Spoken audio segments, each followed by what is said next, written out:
For today's video guys, magpapakain muna tayo ng ating mga alagang crayfish. Ito nga palang pinapakain ko guys, hinog na papaya to guys, natira lang namin. Yan, galing kasi sa bukid yung aming papaya. Tapos may natira guys, yan, pinakain ko na sa aking mga alagang crayfish guys. Nga pala guys, hindi maselan sa mga pagkain tong ating mga alagang crayfish guys. Kahit anong gulay, pwede nating ibigay sa kanila guys.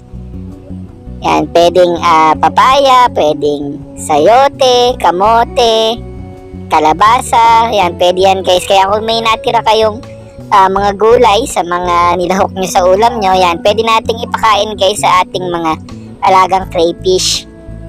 Wag lang nating sosobrahan guys ang pakain kasi maaring dumumi yung kanilang tubig guys. Yan, kaya sa mga gustong mag-alaga guys, yan, PM nyo lang ako guys.